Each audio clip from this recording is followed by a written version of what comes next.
With this new deity, the Ptolemaic dynasty managed to accommodate similar belief sets for two different cultures, bringing about a new dynastic cult.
Ini tentang lain-lain arkeologi.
Since the 26th dynasty, Greeks in Egypt had gradually integrated the Egyptian cult of the Apis bull to their own rituals.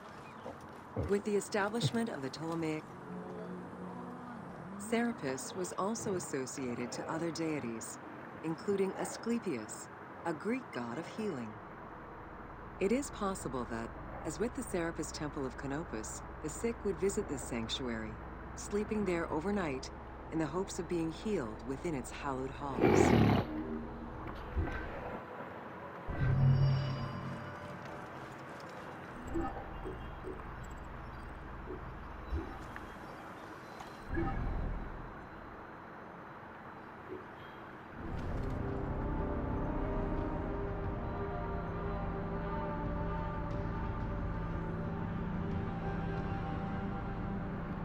Thăm nó mẹp cái này nữa.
Đi lại đi. Đi lấy nha.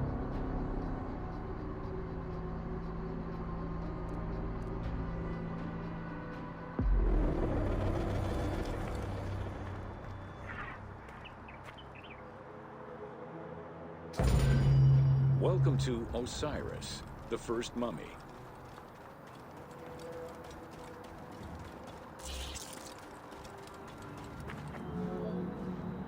The oldest mummies recovered date from the Old Kingdom, though Egyptologists believe that mummification was in use much earlier than that. At first, the body was mummified through environmental desiccation, by leveraging the dryness of the environment and the heat of the climate. Early experimentations in mummification were conducted with the use of resin made from tree sap. Strips of linen were only used on some superficial parts of the epidermis of the hands or jaw.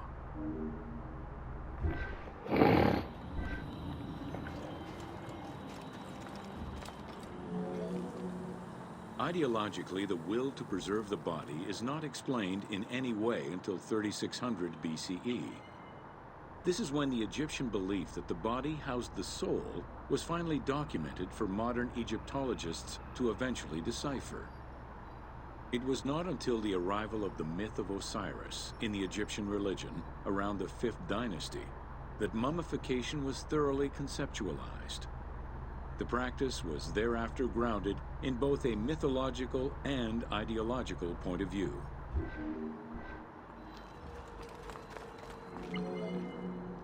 Osiris was mainly known as the god of the dead and the god of resurrection. The most well-known Genesis myth concerning Osiris is that of his dismemberment.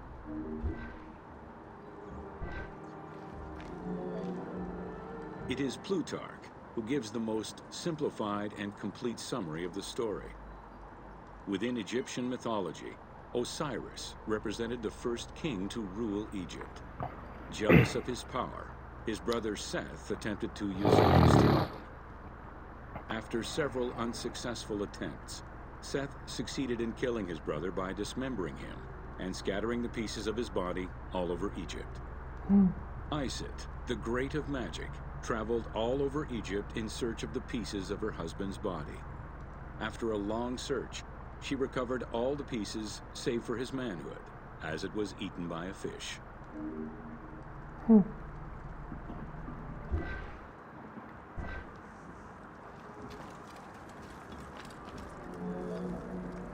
Isis then reassembled the body of her husband by binding it together with strips of linen. Aided by her sister Nephthys, another powerful magician, they gave Osiris the breath of life.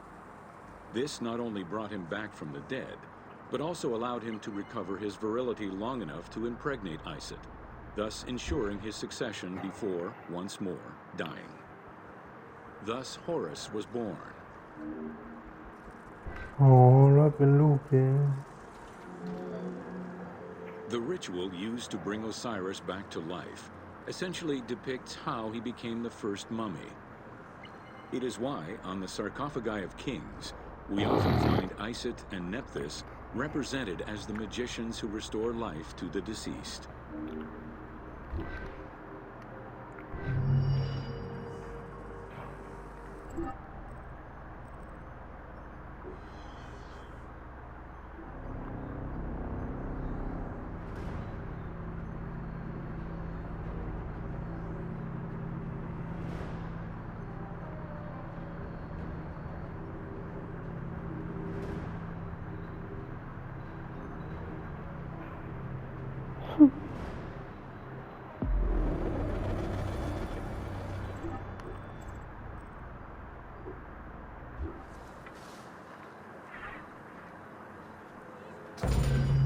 Welcome to Mummies of Ancient Egypt. The mummification process used by ancient Egyptians was highly ceremonial in nature. The different types of mummification took into account the social level and richness of the deceased and even included animals. The most expensive was that reserved for the pharaoh and the royal family, as well as some of the wealthiest members of the court.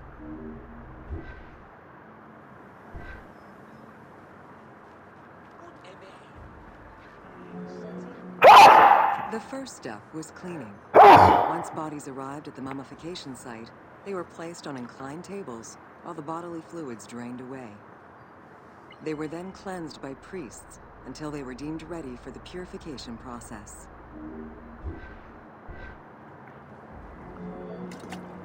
The purification of the body began with a libation from sacred water. The priest then fumigated the body with terebinth resin. After the ritual cleansing, priests used oils, spices, and all kinds of essences to further purify the body of the deceased. Finally, all body hair was meticulously removed.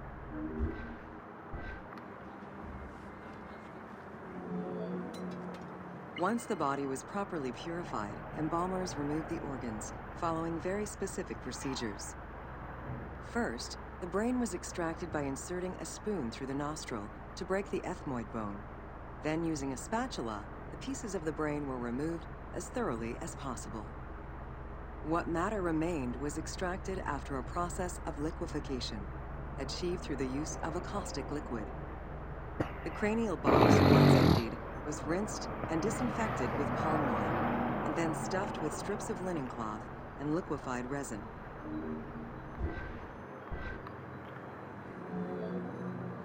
After taking care of the brain, embalmers made an incision on the left flank and carefully set aside the viscera. The inside of the body was also rinsed with palm wine. Then the embalmers filled the belly with pure myrrh, cinnamon, and other perfumes, and sewed it shut.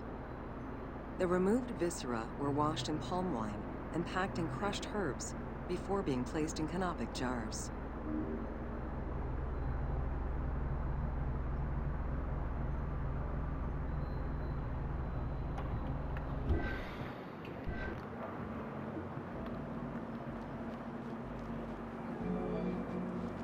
Canopic jars were placed close to the sarcophagus or kept in a chest nearby. At first, the viscera were wrapped in tissue and placed in the vases. As the ritual requirements became more elaborate, ointments, spices, and even water and natron were added to the process.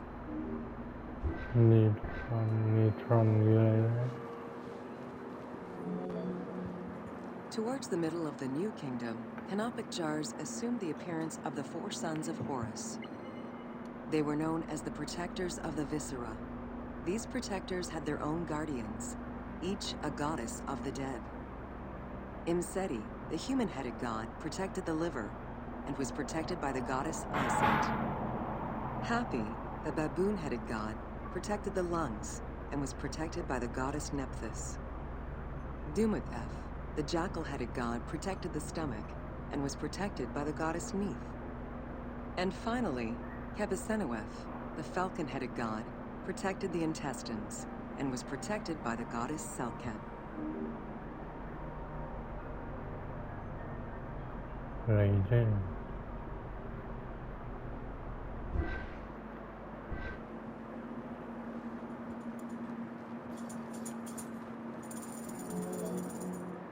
Natron is a naturally occurring mineral found in evaporite.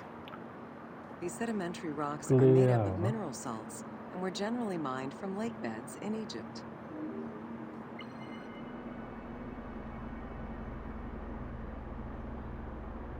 Investing.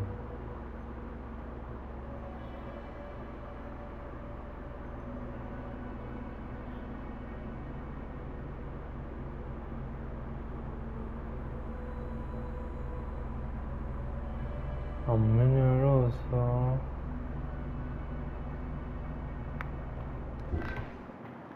เกลือแบบง่าย Embalmers used natron as a desiccant to dry the flesh and stop the corpse's putrefaction process. Once the body was cleansed and eviscerated, the deceased was covered in natron for about 40 days. Once desiccated, the body was prepared to be wrapped in strips of linen.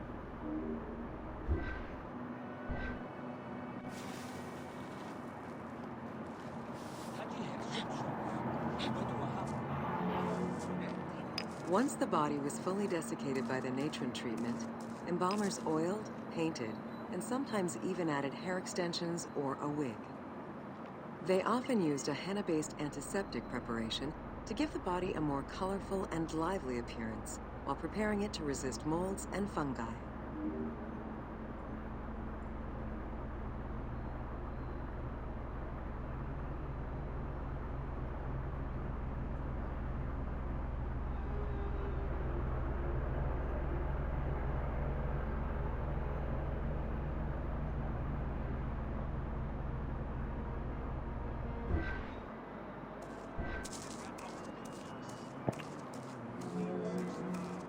Next came the phase which gave mummies their most well-known appearance, the wrapping.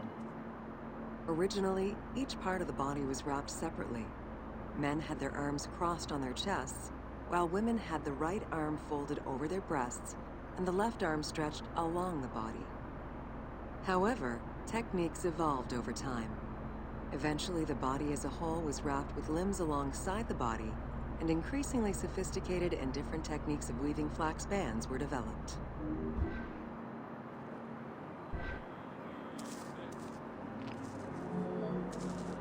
In addition to the jewelry and amulets arranged on the skin of the deceased, amulets were also carefully inserted into the weaving of the linen strips. Each amulet was linked to a myth or to an ideological belief related to rebirth.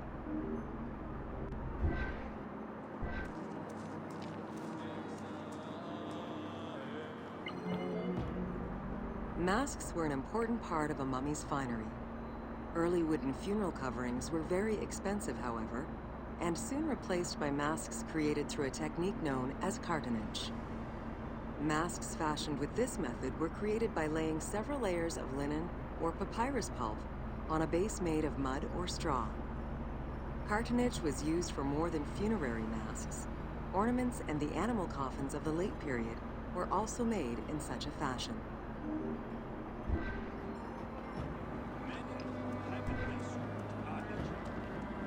Cartonnage evolved to cover the entire body of the mummy during the 22nd dynasty. The mummies were placed on a board inside a rigid envelope of cartonnage, which was laced at the back with a string. Extremely cost-effective and visually pleasing, this technique was very popular through all layers of the society.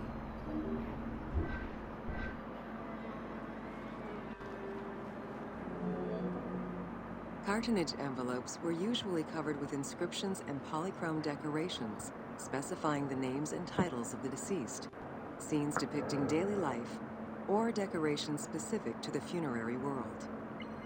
This was a true gift for Egyptologists eager to study the funerary rites of the ancient Egyptians.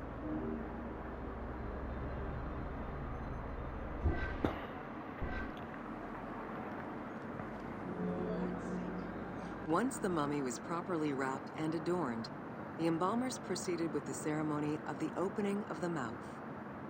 A vital step of the funerary process, this ceremony was meant to bring back to life the deceased themselves, or an object representing the deceased.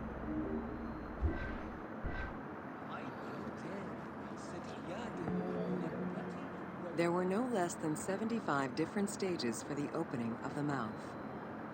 It required the application of the same oils, ointments, spices, and perfumes used during the mummification process. Makeup was sometimes part of the process as well.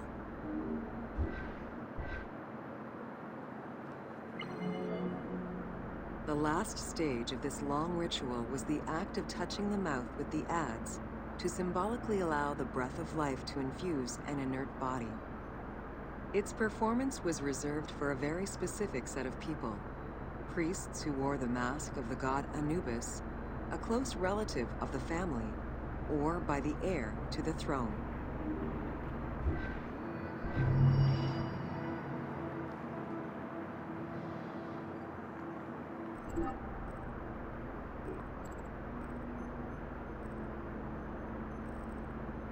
Mày uống đi cái lấy.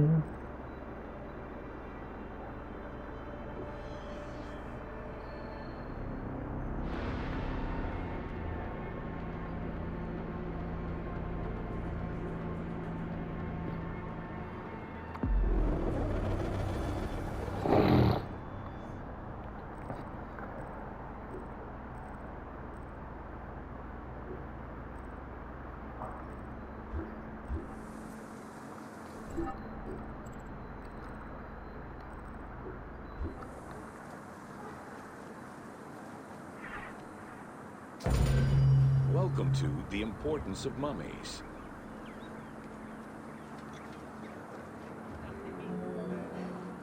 The first hieroglyph for embalmer appeared in pyramid texts of the Old Kingdom. It is likely that embalming was a trade that progressed alongside the evolution of ancient Egyptian funeral practices. While we still know nothing of how embalming came to be a profession, we do know that embalmers had a hierarchy, and that each embalmer specialized in a specific phase of the mummification process.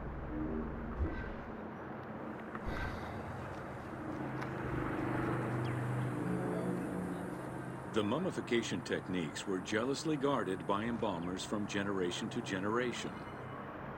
Despite their efforts, Herodotus and Diodorus discovered their methods in late antiquity, but historians were skeptical about the validity of the texts. It remained a mystery until two teams of modern medical legal scientists confirmed the process in 1994 and again in 2011.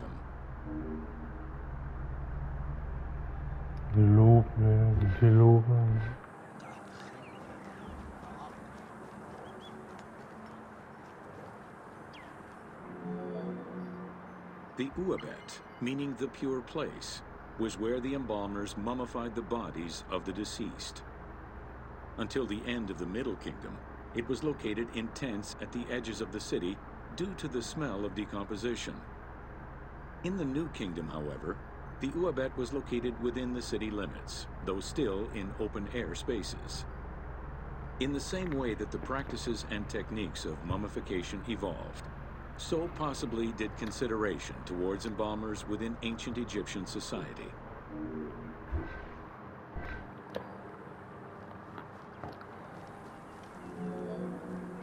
The pharaoh had access to the most elaborate of mummification rituals. The richer citizens of Egypt also enjoyed complex embalming options, though none of them allowed for the removal of the brain or viscera. After purifying the body, embalmers injected a liquid through the rectum, sealed it, and allowed the mixture to settle. They then plunged the body into natron for up to 40 days. Once the body was dried, the seal was removed. and the entrails flowed out with the injected liquid, leaving the skin and bones of the deceased to be wrapped in linen and returned to the family for burial.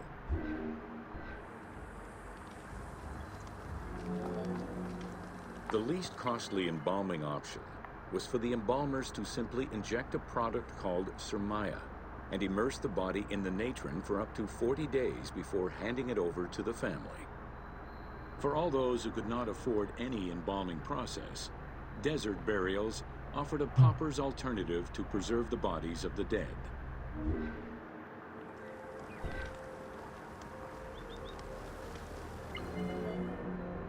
Egyptian civilization has always appealed to Westerners, even before the Greek and Roman invasions. As early as the Middle Ages, mummies discovered by travelers were often sent back to Europe. Curio cabinets, dating from the 16th and 17th centuries, usually included pharaonic artifacts in their collections.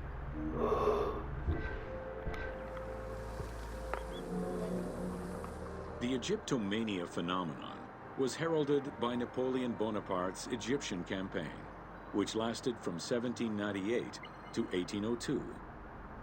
The following years were marked by a resurgence of interest from rich enthusiasts and scholars who exposed Egypt to the general populace.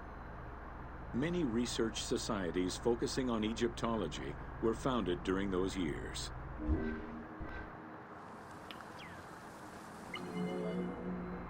By 1868, mass tourism began in Egypt under the aegis of the Cook Agency. The rich would indulge in leisure trips to Egypt and bring back mummies. Upon their return, they would organize evenings that consisted of unpacking mummies and removing strips of linen and amulets layer by layer. These were considered the shining cultural events of the season. The Egyptian collections of many a museum were founded as a consequence of this mass pillaging.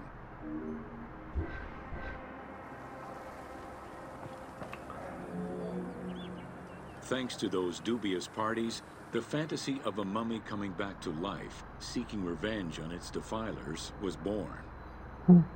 The mummy malediction myth has remained steady in popular culture ever since, particularly in written media and cinema.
Welcome to Amulets and Rituals. Ancient Egyptians believed the world was a chaotic place, filled with supernatural forces. They knew that art and words gave life and power to things. Carved with images from hieroglyphs or in the shapes of gods, amulets were highly personal objects that warded off dangers and disease while attracting success. Some amulets were temporary, intended to solve a specific problem, while others were meant to be worn forever into the afterlife.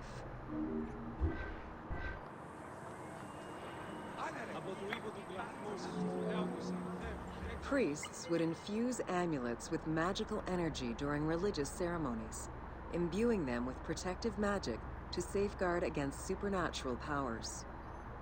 The wealthiest of Egyptians could obtain a divinely ordained pendant in which was hidden a magic formula inscribed on a piece of papyrus. It would act as a unique spell tailored to the owner.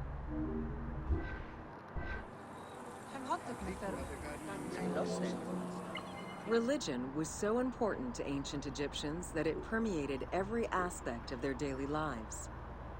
Since water was the source of life and had the symbolism of purifying the body and the soul, all daily routines began with ablutions. Personal prayers to the gods were sometimes written or spoken, with family prayers passed down through generations.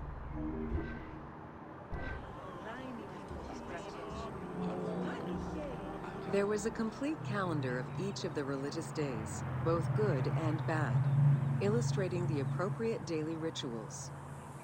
Along with wine, milk, and ointments, offerings to the gods consisted of small amulets to life-size statues and family shrines. During the Greco-Roman period, offerings to the gods consisted of mummified animals, cats for Bastet, dogs for Anubis, and birds for Thoth.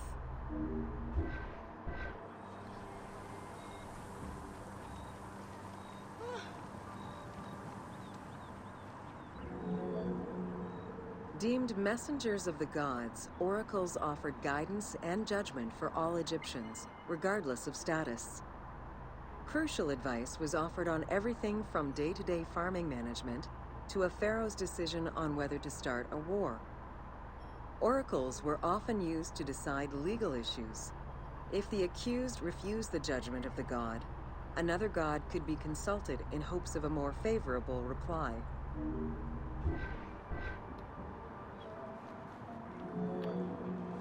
It was oracles that guided the Greek sailor Batos to the coast of Libya, where he founded a colony known as Cyrene.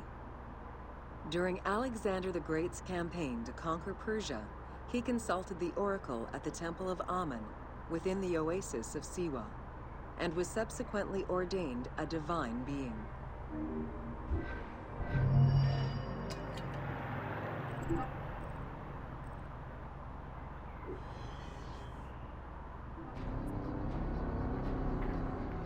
ไม่น่าสนใจเลยนะ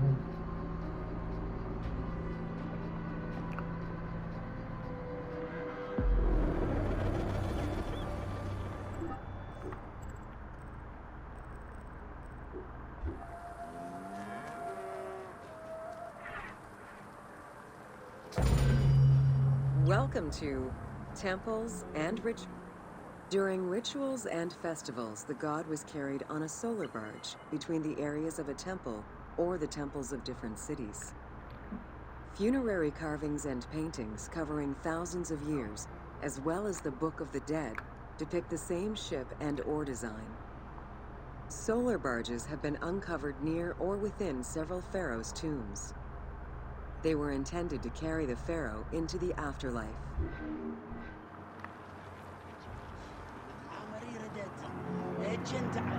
Ancient Egyptians believed that Ra, the sun god, traveled the skies in a boat known as the solar barge. The solar barge was believed to cross over to mythological lands.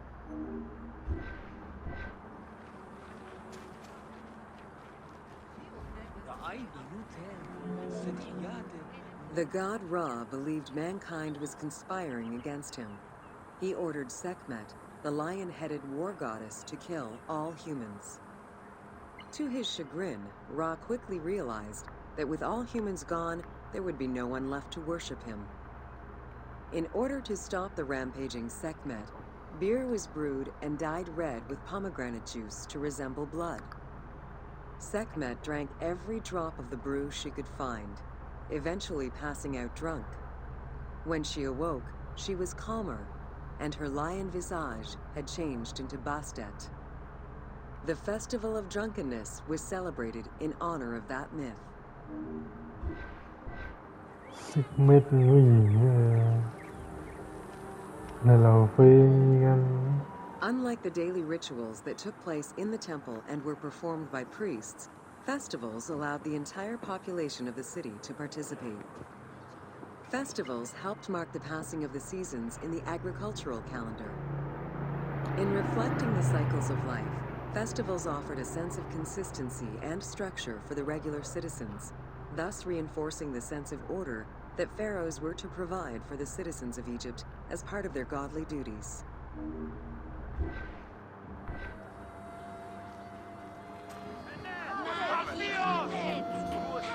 The importance of these festivals is demonstrated by their longevity.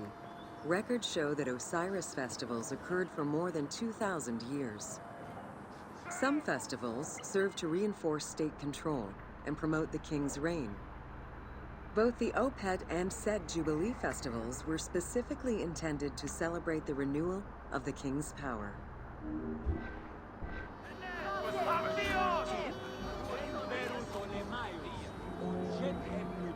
The temple hierarchy consisted of high priests, several types of priests, scribes, and servants.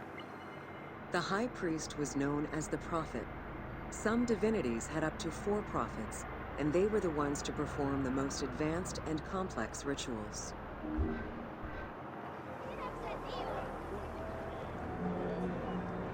Egyptian priests were not confined to solely religious tasks, and in fact had crucial roles in Egypt's administration, most of which served to reaffirm the pharaoh as the proper vessel for the gods.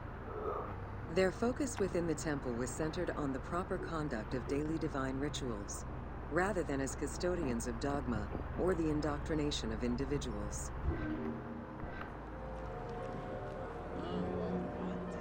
Scribes were custodians of the sacred sciences.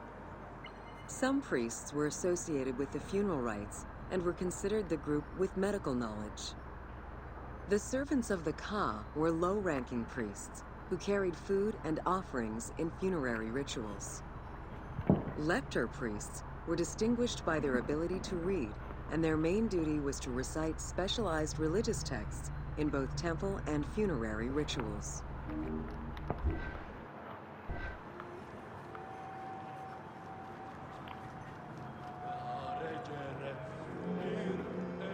Priests and all the officials who served the temple worked only 3 months a year, with each period separated by a quarter of inactivity, at least within the temple compound. Each outgoing group handed over the temple and their tools to the newcomers. Only the high priesthood remained in permanent office within the temple.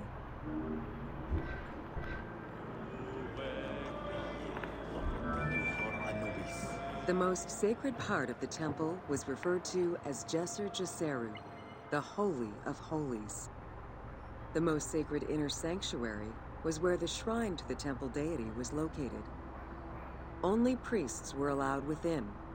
Offerings were given, and rituals unseen by even the pharaoh were performed. While the team chose to allow any character access to this space in some game temples, normally it was reserved for priests alone.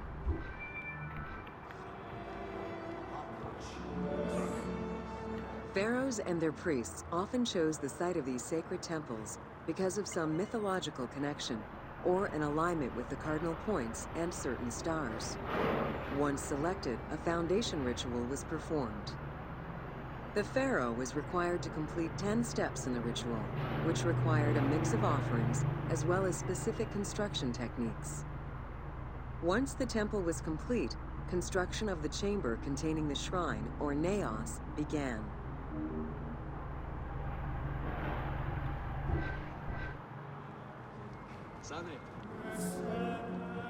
The naos was where the god statue stood. The representation of the deity was usually in stone or wood and decorated with gold, silver, and precious stones. Smaller temples had only one naos, while larger complexes, such as the Temple of Karnak, had many chambers to honor gods, such as Amun, Ptah, and Osiris. Each statue was believed to be a receptacle for the presence or essence of the god's Ka, enabling it to take a physical form. Through the statue, the god came to the shrine to eat, drink, and communicate with the pharaoh, or with the priests standing in for the pharaoh.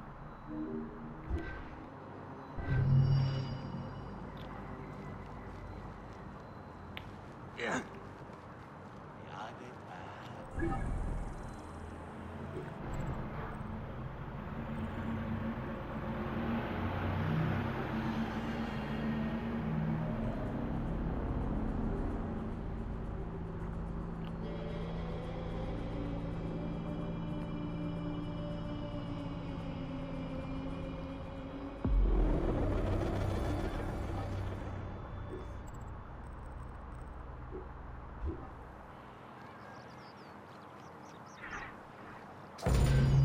Welcome to Temples and Priests. From its foundation, the city of Memphis favored worship of the god Ptah. The main temple of Ptah was known as Hutkaptah, meaning Palace of the Ka of Ptah. The name of the temple, translated into Greek as Aegyptos, would eventually evolve into the modern name Egypt.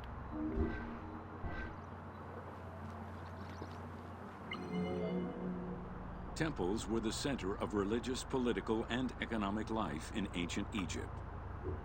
These sacred places were viewed as the literal home of the gods and goddesses. As such, every aspect of them required care and reverence, all of which was accomplished through elaborate ritual.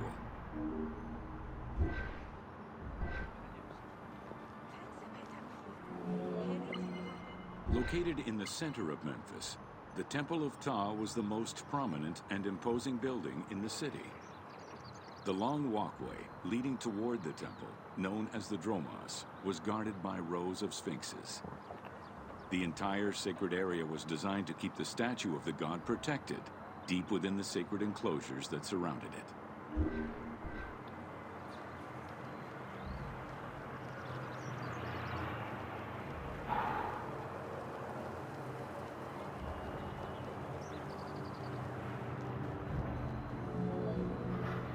The Dromos opened into a courtyard, with the surrounding portico graced with columns carved to resemble palm trees. During special festivals, the general population was allowed to enter this location, but under no circumstances would they be allowed into the sacred spaces beyond the courtyard.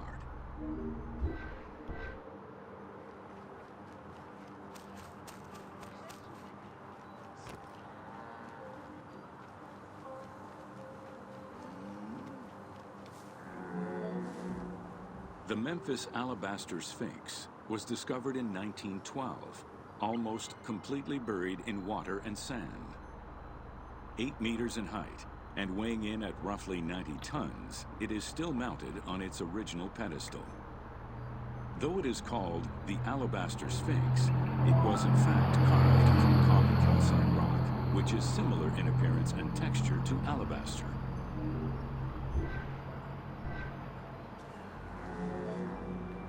Erosion has destroyed the original engravings, making it difficult to determine when it was created.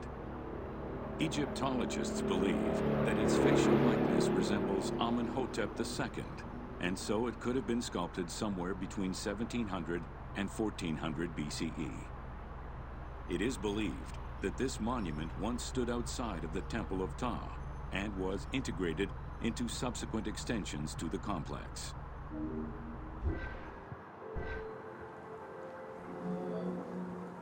The size of the imposing sculpture reflects the importance it had to the temple during the New Kingdom. This Sphinx is one of the few remaining artifacts from the ruins of Memphis to survive.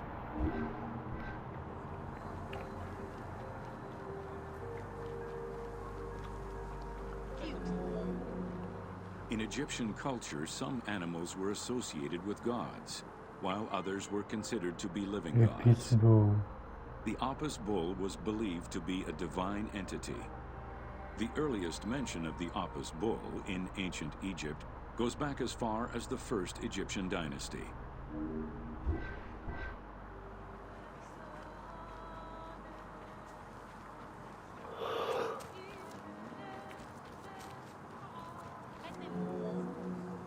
Originally the symbol of fertility, the Apis bull was linked to the god Ra, with the image of the sun carried between its horns. Later it was associated with Osiris, the ruler of the underworld, thus becoming the funerary divinity Osiris. During the 18th dynasty in Memphis, the Apis bull's association with the city's deity earned it the title Herald of Ptah. The Apis bull was so revered that even Alexander the Great, upon his arrival in Memphis, gave honor to Apis.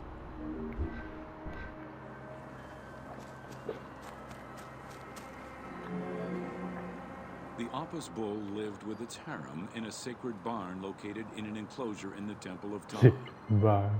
Each bull bore 29 signs representative of its divinity. Among them, the bull had an eagle-shaped mark on its back, a double tail hair, and a scarab-shaped mark under the tongue. The signs were intended to correspond with the lunar cycle. After its death, Egyptians would search for its reincarnated form among the livestock.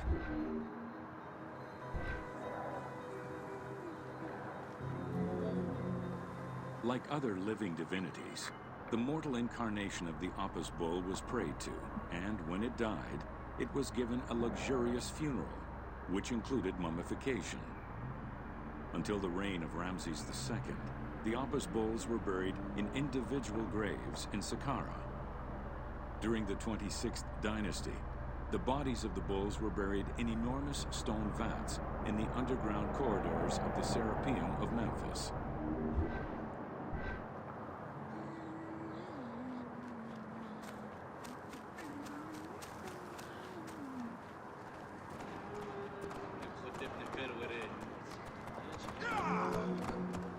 Ancient Egyptians believed that temple rituals were essential to maintain order in the cosmos and allow communication between humans and gods.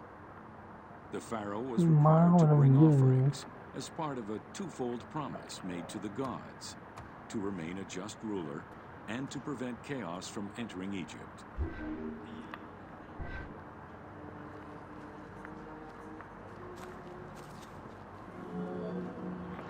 Details of the ceremonies found on tomb walls provide a thorough overview of the stages of the daily ritual. Performed 3 times a day to mirror human mealtimes, each step of the highly symbolic ceremony was accompanied by specific recitations, many of which referred to mythical events.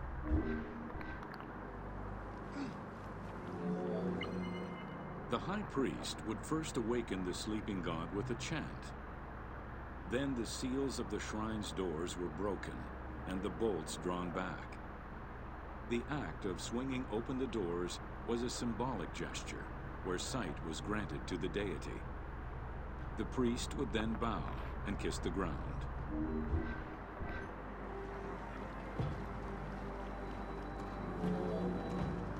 The god was then washed with incense-infused water and its mouth rinsed with mineral salts. The cleansing was followed by adorning the statue with jewels and royal garments. The final ritual required the priest to sweep away any footprints in order to prevent evil from approaching the god.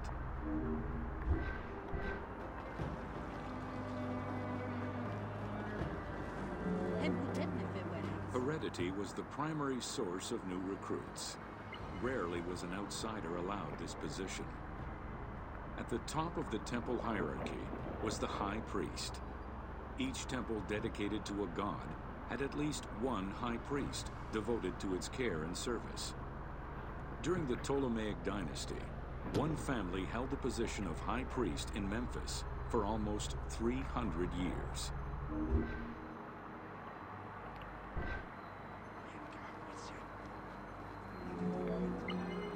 High priest candidates made their way up the ranks of the temple hierarchy. The one chosen to occupy the lofty position of high priest was usually confirmed by the pharaoh. Several of the high priests were also important officials in the government. Families sharing the highest priesthood titles tended to make many alliances, thereby gaining more land and wealth. Shifting balances of power sometimes resulted in more or less open conflicts between the priesthood and the pharaohs.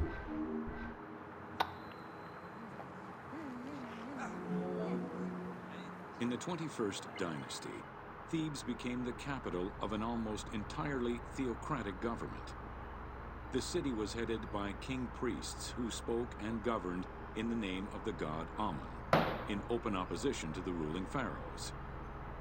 These king priests caused a massive decentralization of power, known as the Third Intermediate Period.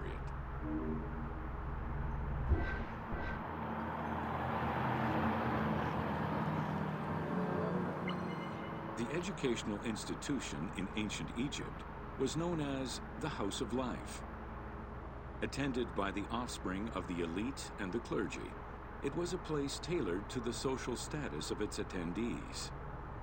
The earliest references to this type of institution date back to royal decrees of the Old Kingdom.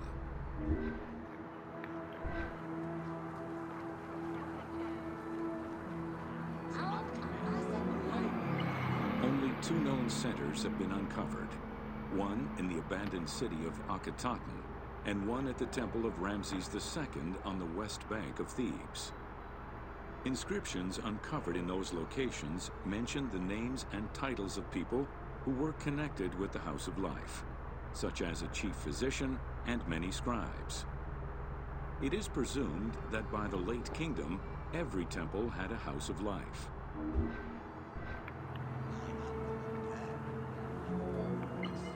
The House of Life offered training for the elite, destined for occupations such as astronomers, doctors, veterinarians, diplomats, architects, translators, or theologians. Some institutions focused on specific disciplines, making them a central hub for the country.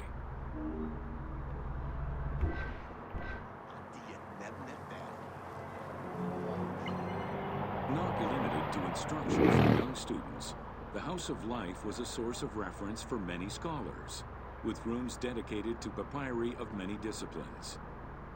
Because papyri were preserved there, the Greco-Romans referred to the House of Life as a library.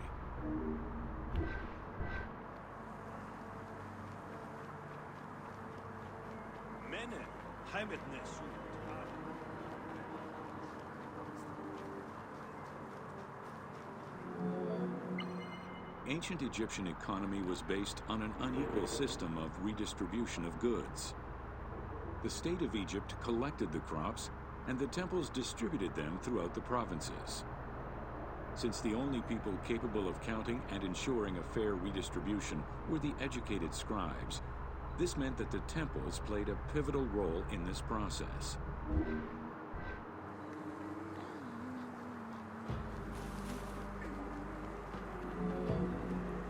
There are records of pharaohs making offerings of large tracts of land and animals to temples in order to maintain their favor. Ramses III offered generous gifts to the temple of Amun in Karnak in such a manner.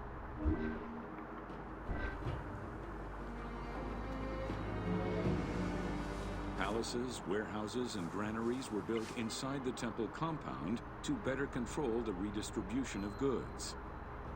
The size of the recorded numbers of goods, combined with every other function filled by temples, only serves to confirm their might as economic, religious, and political centers of power within Egypt.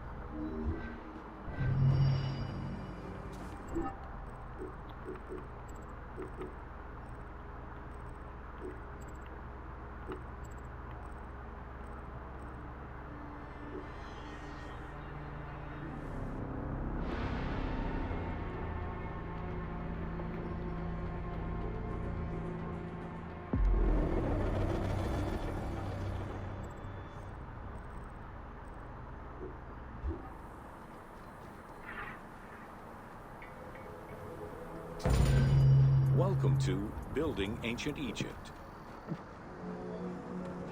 Constructed with bricks made of mud, most ancient Egyptian buildings were not permanent. Only religious temples and funerary monuments were meant to stand the ravages of time.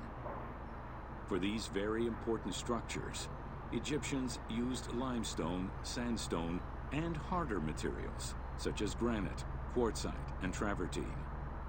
These heavy stone blocks were so prized that they were often transported from quarries located hundreds of kilometers away.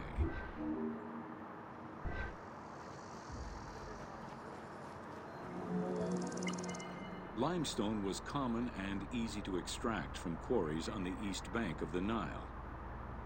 This particular limestone had marine fossils in it, however, preventing it from being easily decorated and polished. Used as the main building material, the structure would then be finished with a finer limestone that was polished smooth and decorated as needed. Limestone was used for the building of the first pyramids, and for most of the religious buildings of the Old and Middle Kingdoms.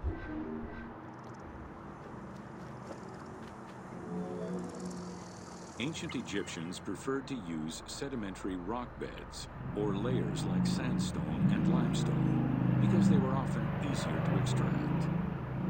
The common method used to extract stone was the open pit quarry. Stonecutters would find quality stone, shape, and dig it out on site. Open pit quarries enabled many workers to work simultaneously on many blocks, which allowed for better productivity.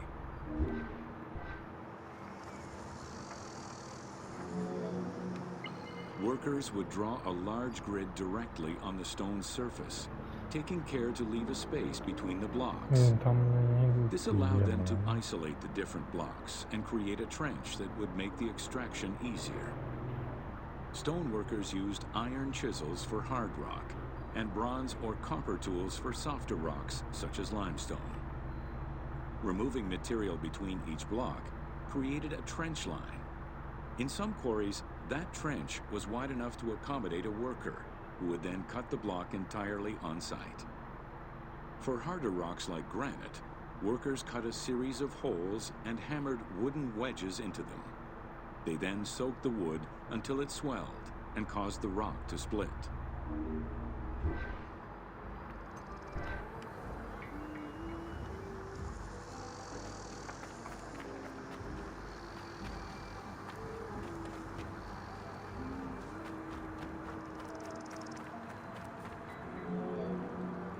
The gallery extraction technique was used when the desired rock was buried under layers of rubble. This method was often necessary in order to find the whiter and finer limestone required for a smoother finish. The first step was for the stoneworkers to create an access pit that would allow them to reach the desired wall of stone. Once a wall of quality stone was exposed, workers could then cut out smaller blocks. This pit required a descending platform.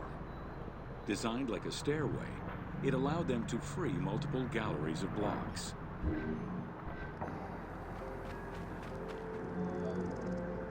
To cut the stone, they created a longitudinal kerf, or slit, and then cut the rock at a 90-degree angle. The lower side was determined along the geological layers or by using a horizontal cut. Wooden wedges were inserted in the rock and hammered in. Shock waves were then generated using hammers, fracturing the blocks at the seam.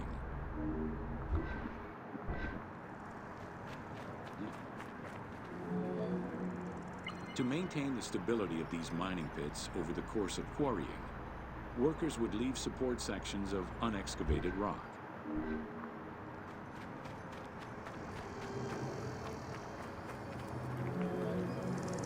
In every quarry, dedicated shrines were established to offer protection for the workers. In particular, Serket, the scorpion goddess, was considered a very powerful deity among quarry workers.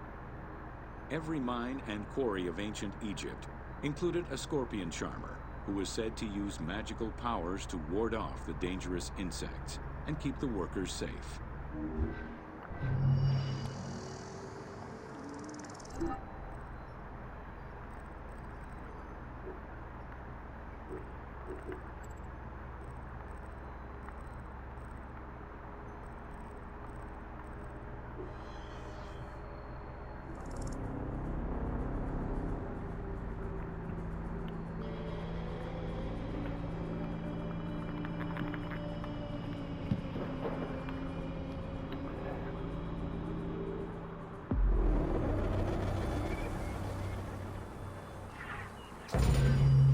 Welcome to Workers and Traffic.